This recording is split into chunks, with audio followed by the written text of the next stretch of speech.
Let's go, Jesus!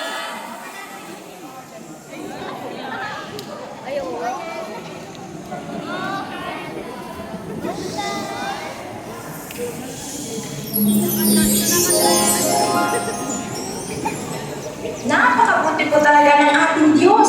Hindi siya nagbabago. Amen?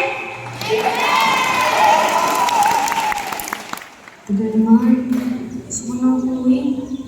Lumabas na kaya yung episode ng K-drama? Uy, kaibinig na ako kay Pastor. Ano daw? Antok na ako. Paano kaya tatakas ako dito? Doon na kaya mga kalang. Magsesalmo na lang ako. Amen?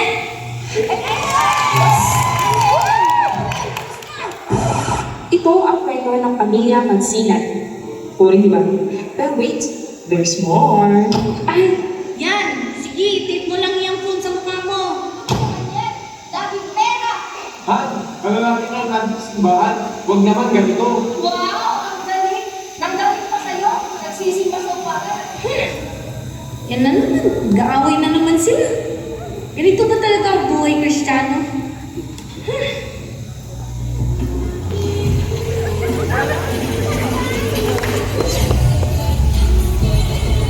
Hi. Ang ganda mo. Ang bata ito. Siguro maraming nagkakagusto dito. Saan kaya niya nabili yung damit na yun? Ay, siya din. Pamalig yan. Uy, ikaw. Bili kaya ako. Ma, bili mo na po. Yan! Bili ka ng bili! Kaya kami nagdawin ng tatay mo eh! Marami-rami mong kailangan! Ang rami-rami mong gusto! Di ka naman nagtatrabaho! Sigaw ka pa! Sige, sinukan mo. Iba?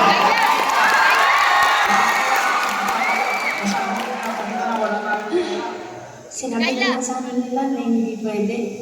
Iipon naman ako eh. Ano kayong bibili mo? Shopee Delivery!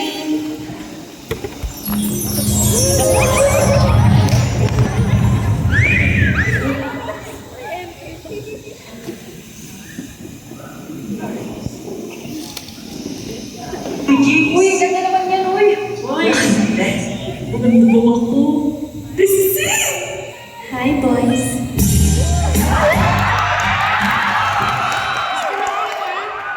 20 pesos lang isang plastic. Sige na, bes. Topic sa ikaw na, bes.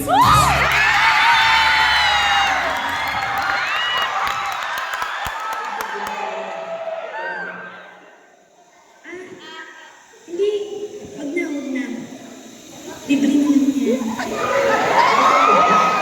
Uy, Kayla. Mamaya punta kami sa bar. Saan ka? Hala, bar?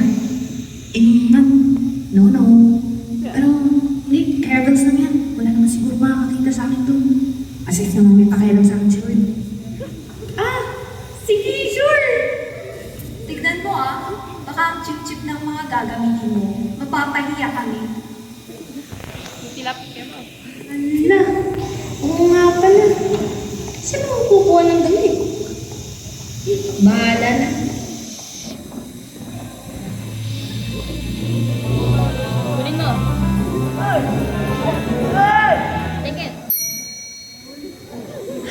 Kayla, mali yan. Ilang beses nang tinuro sa church mali ang pagnanakaw. Mali yan. Pero kasi, gusto ko talaga pumunta. Sakal na ako dito sa bahay. Gusto ko naman maging masaya. Kasi doon, mapapansin ako. Bawal yan. Oo, tamang desisyon to. Mama, sorry. Sorry. At least nag-sorry.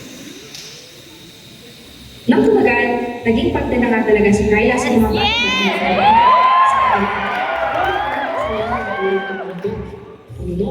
magsigarilyo at ito pa.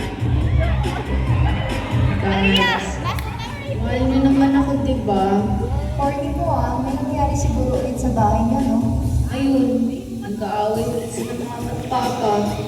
Sabi ko kasi sa'yo lumayas ka na doon. Grabe yung baba ng allowance mo, kaya kailangan mo pang magtrabaho para makapag-bar ka. Tapos kahit puyat ka, kung napapunta ka pa rin sa church, ikaplastikan lang naman yan, sayang sa oras. Sir lang ako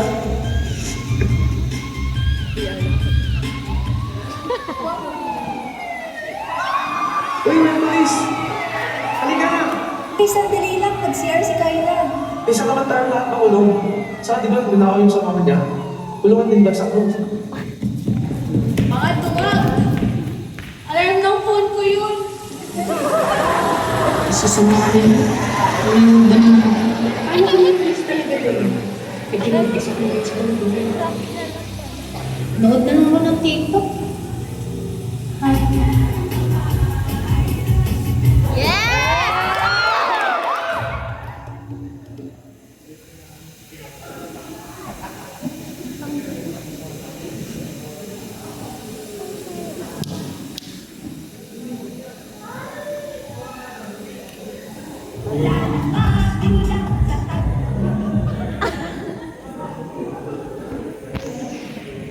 Play mo.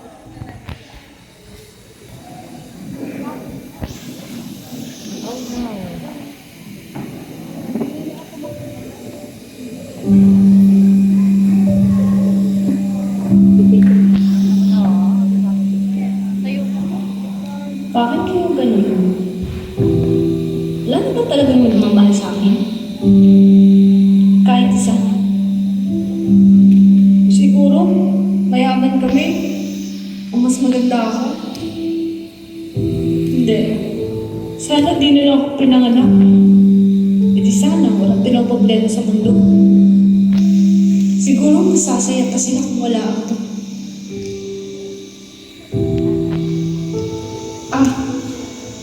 Meron daw pala. Meron daw si Lord. Nasaan ba si Lord? Meron ba talagang Panginoon? Kalokohan. Nagsasayang lang kami ng oras mapupunta sa simbahan. Sige. Hindi walang pababayaan. Andito lang ako. Grabe nagsalita. Ang tumagal, ang napakamasayahing Kyla ay naubusan na ng ngiti.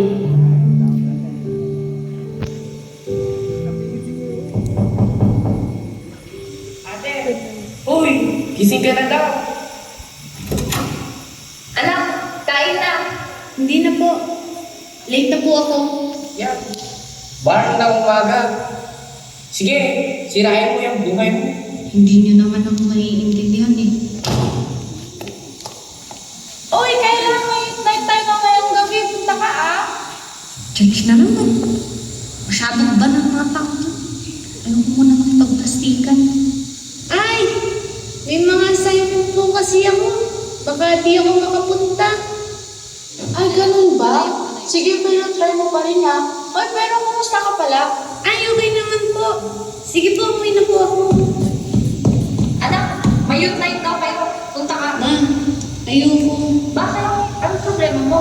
Ma, pagod na ako. Ha? Ano? Umati ka na naman dyan. Anong pagod? Kami ang pagod. Yan kayo mga kabataan Ang ina nyo, kaunti ka nagahit pa. Api-api na kayo. Depressed na. Nung kami ang kabataan, may ganyan ba? Wala. Umati lang talaga kayo. Kaya sabi ko, pumunta ka dun sa youth night. Baka sakaling may basmasan yung kaapahan mo.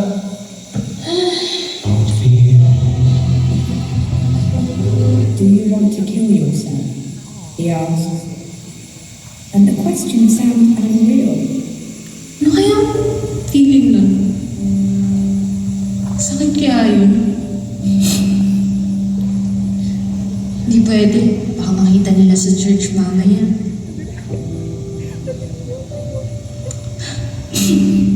Wala talagang silbi. Ate, punta na daw tayo sa youth night. Bye, Kete. Hindi ako pinapunta. Nakakakaba naman. Ish, church na lang. Bakit pa kasi pumunta ka dito? Boring. Pero din naman, pupunta din sa bar ng katabi ko. Ay, paglaki ko, pupunta din ako sa bar.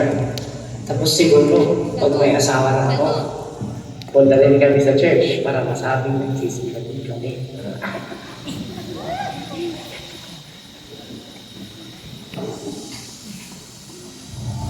So, sabi po sa Matthew 18 verse 12 to 14, iniwan ni Jesus ang 99 na tupa para hanapin ang isa. Kasi, mga kapatid, wala po sa will ng Diyos natin na kahit isa sa atin ay mapahamak. For example, sabihin natin na, Pastor, parang hindi na sa akin yung message na yan kasi masyado lang pong maraming nagawang kasalanan, maraming nagawa dyan, dito. Tapos baka si Jesus pa mismo ang takpan sa akin sa impyerno. Wala, natatakot ako. Yan. Pero, hindi po natin alam, pero ang Diyos ay hahanapin tayo kahit sa kasulok-sulukan man ng mundo.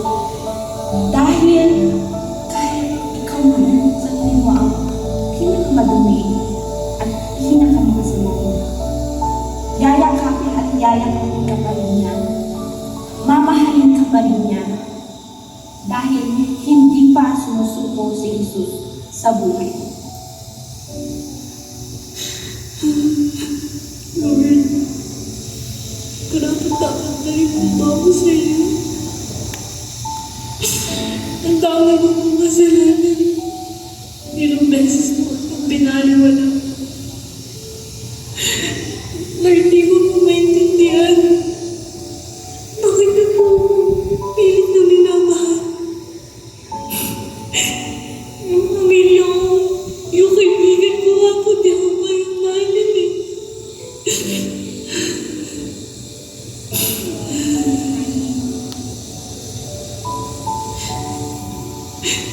Lord, please, tinatanggap ko na po ito sa aking buhay. Wala po akong maibibigay sa inyo, pero Lord, gusto ko maramdaman ang pagmamahalaga ko sa inyo. Okay, at last, nansig na si Lord. Pero, di siya nagtatapos ang ating bendo. Abangan.